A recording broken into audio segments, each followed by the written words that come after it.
Hello students, welcome to Kshitij IAS. आजच्या लेक्चरमध्ये आपण एमपीएससी आणि यूपीएससी साठी इम्पॉर्टंट असणारा टॉपिक म्हणजे इंटेरियर ऑफ द अर्थ बघणार आहोत. तर इंटेरियर ऑफ द अर्थलाच आपण पृथ्वीचे अंतरंग असं पण म्हणतो. तर आजचे जे लेक्चर असणार आहे ते आपलं बायलिंग्वल टाईप असणार आहे. म्हणजे डाटा आपला इंग्लिशमध्ये असेल आणि मी जी इन्फॉर्मेशन सांगणार आहे ती मराठीमधून पण असेल आणि इंग्लिशमधून पण असेल. म्हणजे मराठी मीडियमच्या विद्यार्थ्यांना पण त्याचा फायदा होईल आणि इंग्लिश मीडियमच्या विद्यार्थ्यांना पण त्याचा फायदा होईल. तर इंटेरियर ऑफ द अर्थ मध्ये आपण काय काय जाणून घेणार आहोत. पहिला म्हणजे पृथ्वीचं बेसिक स्ट्रक्चर, त्याच्यानंतर सोर्सेस ऑफ द इन्फॉर्मेशन म्हणजे पृथ्वीचा अंतरंग कसा आहे याचा आपल्याला डायरेक्ट इनडायरेक्ट सोर्स मिळतात, प्रत्यक्ष अप्रत्यक्ष. त्याच्यानंतर टेम्परेचरचं काय फॅक्टर आहे, प्रेशर, डेन्सिटी, क्रस्टचं स्ट्रक्चर कसं आहे, त्याच्यानंतर स्ट्रक्चर पूर्ण बघणार आपण. मग कॉन्टिनेंटल असू दे, त्यानंतर ओशन क्रस्ट असू दे, लिथोस्फिअर, मॅन्टल, ऍस्ट्रोनॉस्फिअर, या सगळ्या गोष्टी आपण जाणून घेणार आहोत. तर सुरुवात करूया.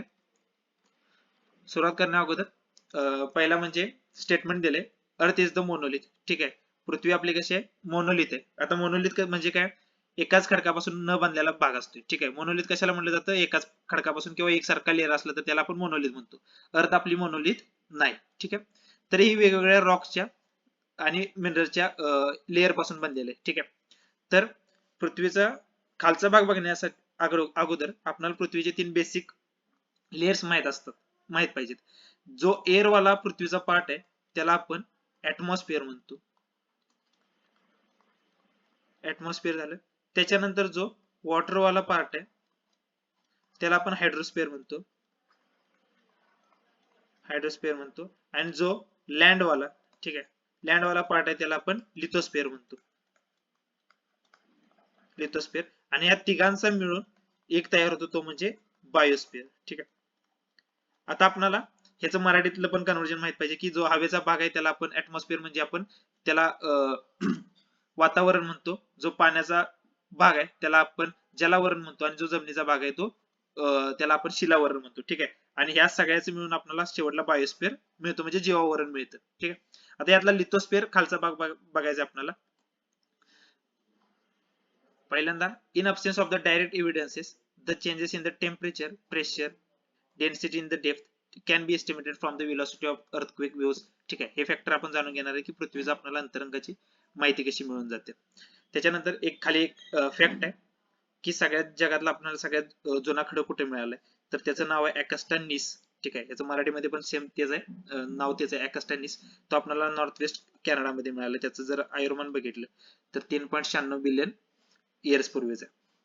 आता सोर्सेस, आपल्याला पृथ्वीचा अंतरंग म्हणजे इंटेरियर ऑफ द अर्थ कसं आहे, त्याचं स्ट्रक्चर कसं आहे, हे आपल्याला इन्फॉर्मेशन कुठून कळते, तर दोन डायरेक्ट सोर्सेस आहेत, त्याला आपण प्रत्यक्ष सोर्सेस म्हणणार आहे आणि इनडायरेक्ट सोर्स आहे त्याला आपण अप्रत्यक्ष म्हणणार आहे. प्रत्यक्ष सोर्सेस मध्ये, डायरेक्ट सोर्सेस मध्ये आपल्याला डीपेस्ट ड्रिल मिळतं. म्हणजे पृथ्वीच्या हे खाली इंटेरियर मध्ये आपण एक होल पाडायचा ट्राय केलाय. ठीक आहे, कुठे आहे तो होल, तर कोला नावाचं ठिकाण आहे आर्टिक ओशन मध्ये.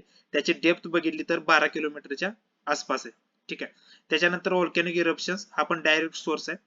ह्याच्यामध्ये आपल्याला जो पृथ्वीतून व्होल्कॅनिक इरप्शन्सच्या वेळी जो मोल्टन मॅग्मा बाहेर येतो, सरफेस वरती येतो, त्याच्यावरून एक आपण अंदाज लावू शकतो की आतमध्ये काय काय.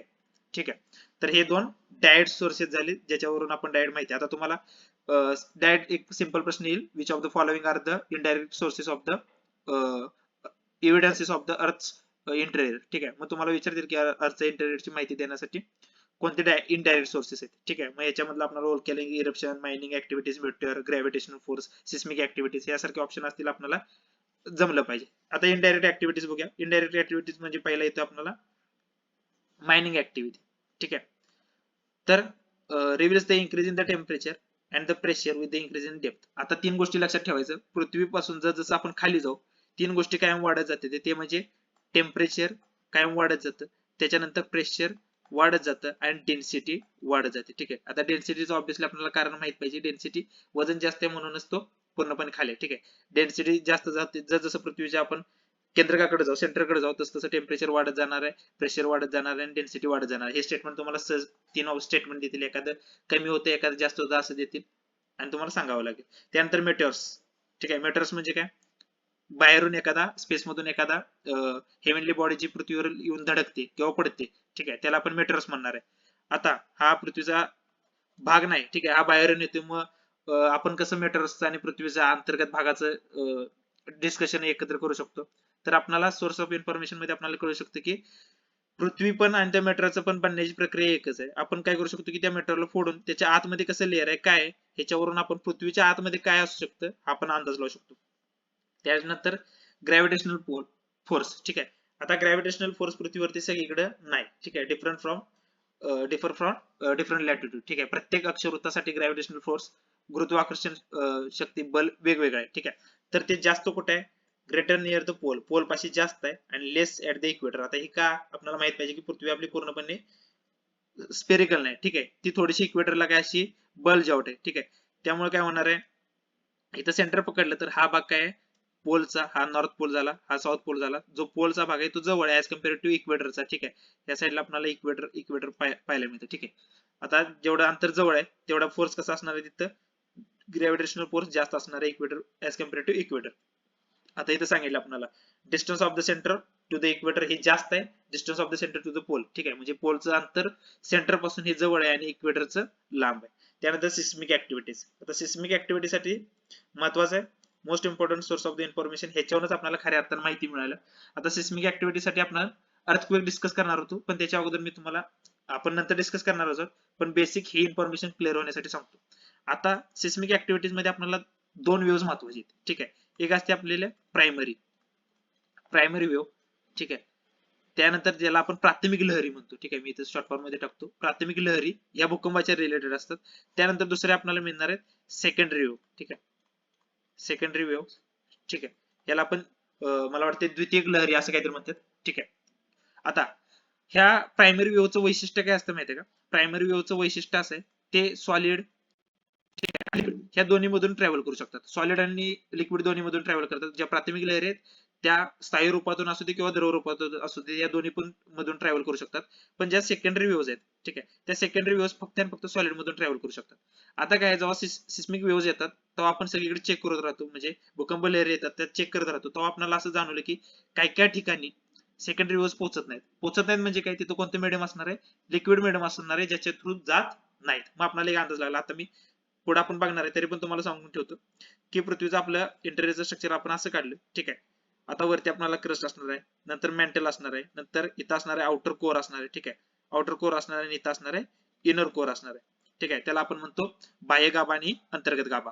आता हा जो बाह्य गाभा आहे का नाही, हा लिक्विडचा आहे. बाह्य गाभा काय, लिक्विडचा आहे. मग काय होतं, जेव्हा कधी सिस्मिक ऍक्टिव्हिटी वेव्हज येतील, ठीक आहे, त्या प्रायमरी वेव्हज असल्या तरी ह्याच्यातून पास होतील, ठीक आहे.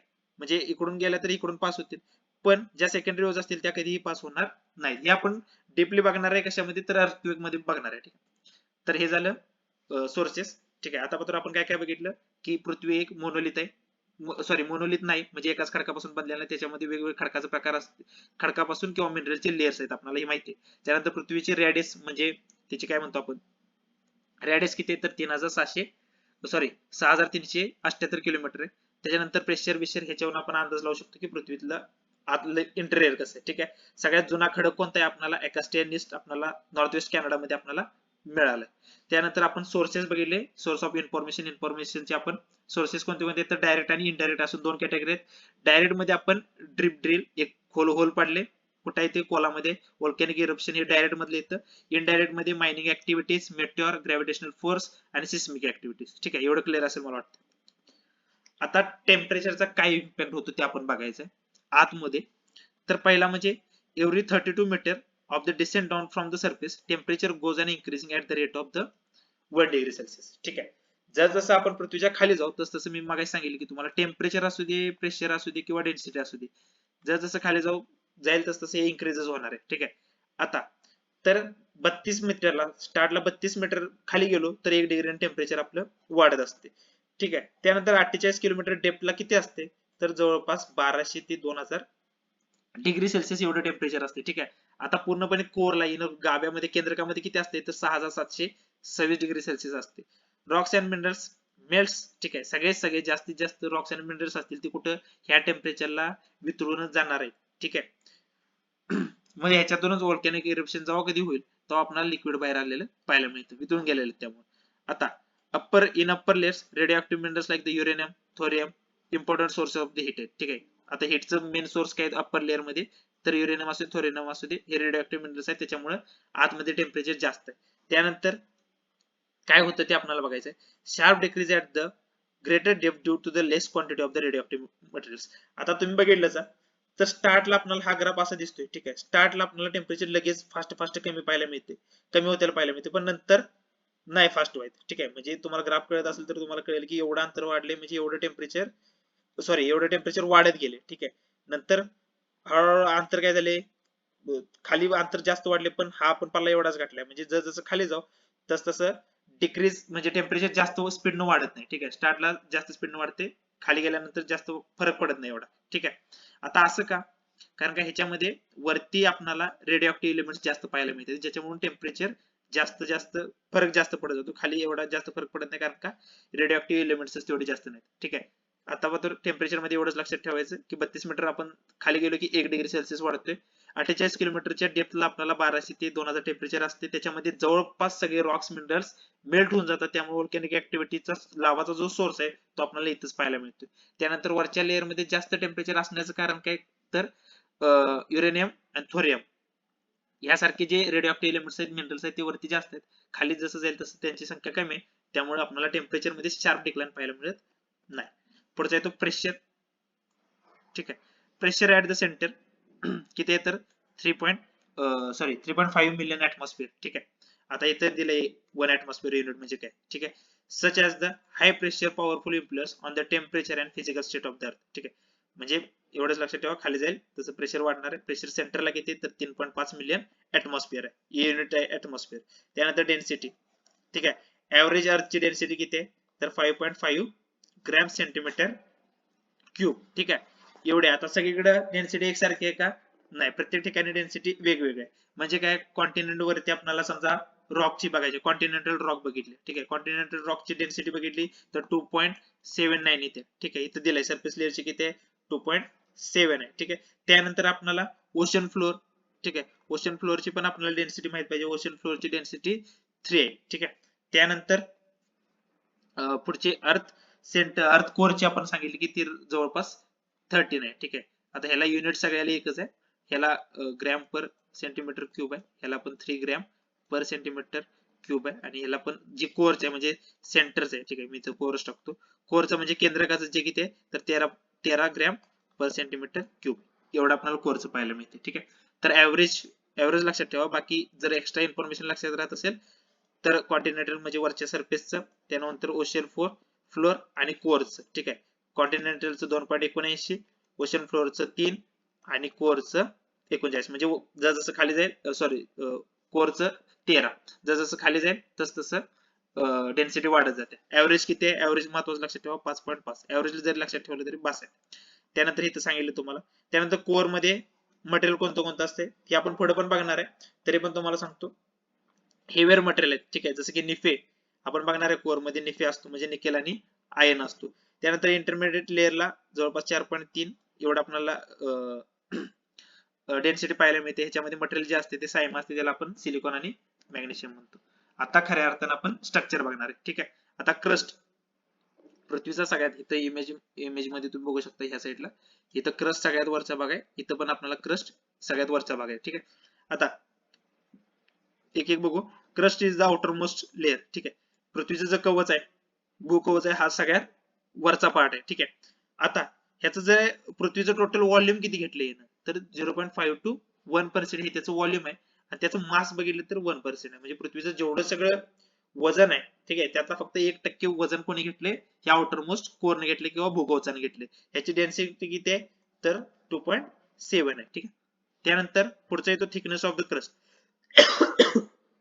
आता ओशन क्रस्ट बघितले तर ओशन क्रस्ट आपल्याला 5 ते 30 किलोमीटर थिक आपल्याला पाहायला मिळते. डिस्ट्रिक्टिबल असत्या.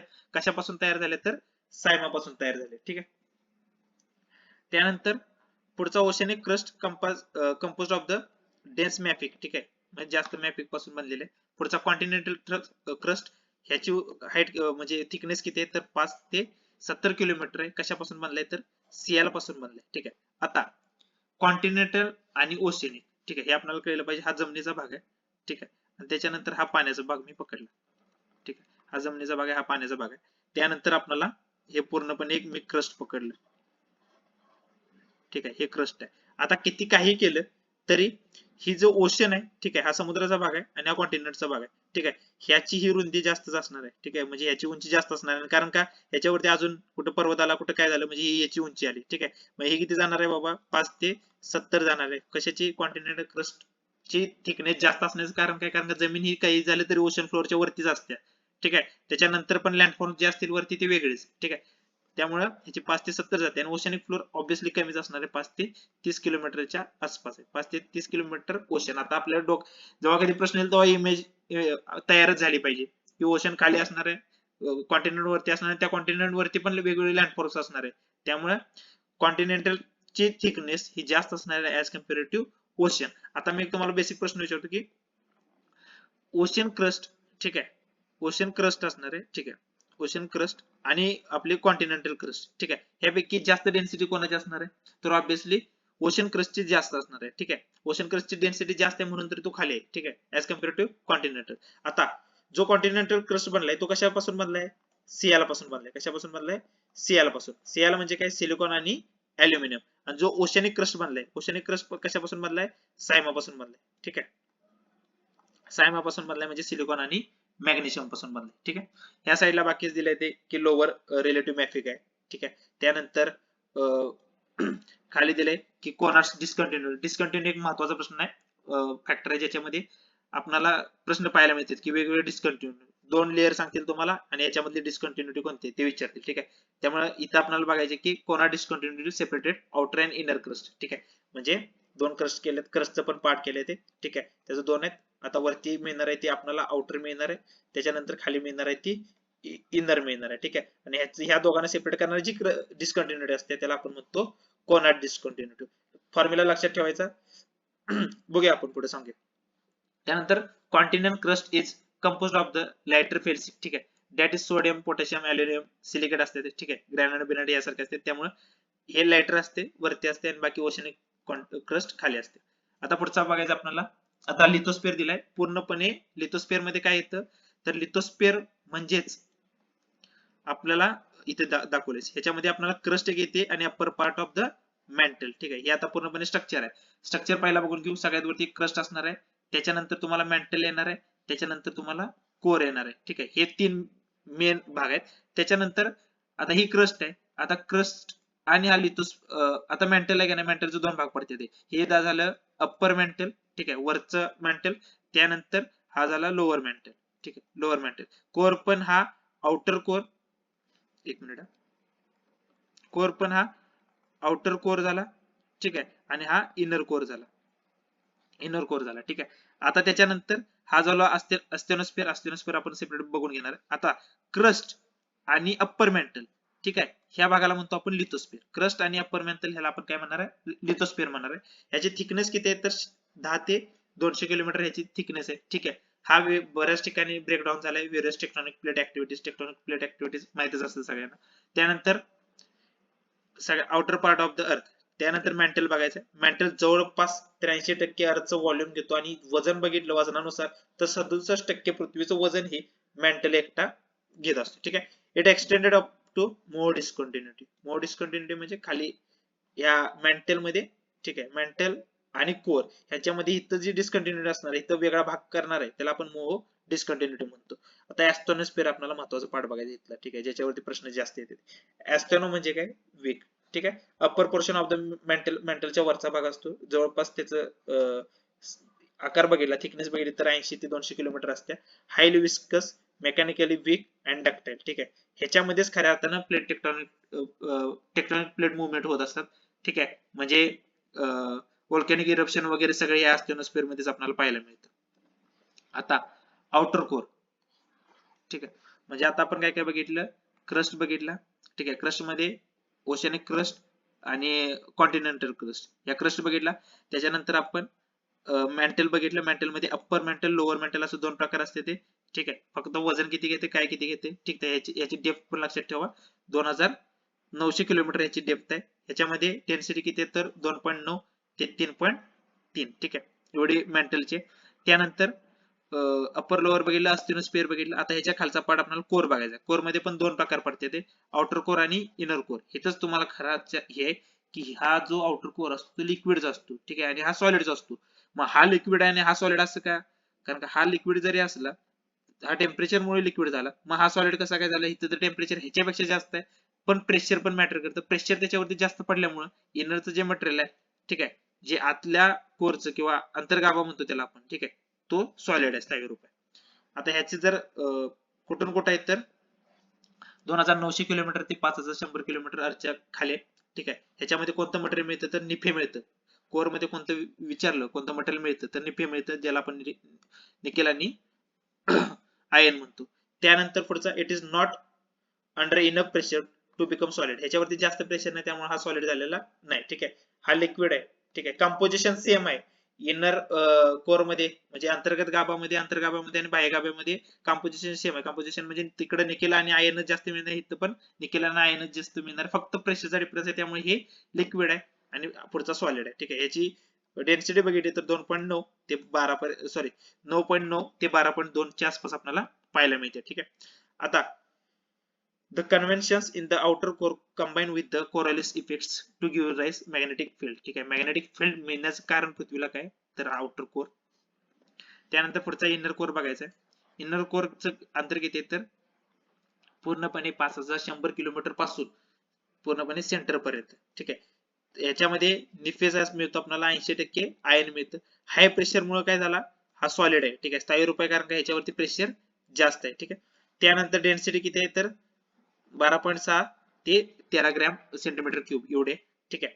आता कोर बघितलं तर व्हॉल्यूम किती आहे याचं, पृथ्वीचं आहे ना, आकारमान किती आहे बाबा त्याचं तर 16% आहे, आणि वजन किती आहे त्याचं 33% आहे व्हॉल्यूम त्याचं, सॉरी मास. आता आपल्याला डिस्कंटिन्युटी बघायची. डिस्कंटिन्युटी म्हणजे काय? पृथ्वीचं आपल्याला कळलं की लेअर आहेत, भाग आहेत, वेगवेगळे भाग आहेत, ते आपल्याला समजलं. पण हे भाग सेपरेट कशामुळे करायचं? ते बॉर्डर पाहिजे ना, की बाबा ह्या बॉर्डर पासून हे वरती आहे, ते खाली आहे, ठीक आहे. हे बॉर्डर करण्यासाठी आपण काय केले? व्हेरियस डिस्कंटिन्युटी, आणि हे परीक्षेच्या दृष्टीने एकदम महत्वाचं आहे. एक ना एक विचारतातच तुम्हाला. पहिला क्रस्ट कशापासून बनलाय? सियाला पासून बनलाय. मॅन्टल कशापासून बनलाय? सायमा पासून बनलाय, ठीक आहे, हे आपल्याला माहित पाहिजे. त्यानंतर आउटर कोर कशापासून बनलाय तर नेपे पासून बनलाय. आता कोंड्यान डिस्कंटिन्युटी ही कशाच्या मध्ये तर अप्पर क्रस्ट, ठीक आहे, आणि लोअर क्रस्ट, ठीक आहे. म्हणजे बाह्य भूकवच आणि जे सॉरी वरचं भूकवच आणि खालच्या भूकवचा मधले जे त्याला आपण कोंड्यान डिस्कंटिन्युटी म्हणतो. त्यानंतर पुढचं येतं मोह डिस्कंटिन्युटी, ठीक आहे. मोह डिस्कंटिन्युटी कशाच्या मधले आहे तर क्रस्ट आणि अप्पर मॅन्टल म्हणजे इथलं आपल्याला हा क्रस्ट आहे, ठीक आहे, आणि इथलं जे अप्पर मॅन्टल, हा अप्पर मॅन्टलचाच पार्ट येतो, ठीक आहे. हे अप्पर मॅन्टल आहे, ह्याची मधली जी डिस्कंटिन्युटी ती कोणती येते? मोह डिस्कंटिन्युटी. त्यानंतर रेपेटी कशामध्ये येत्या तर अप्पर मेंटल आणि लोअर मेंटल, ठीक आहे. अप्पर मेंटल आणि लोअर मेंटल ह्यांच्यामधली जी डिस्कंटिन्युटी आहे ती कोणती आहे? रेपेटिव्ह डिस्कंटिन्युटी.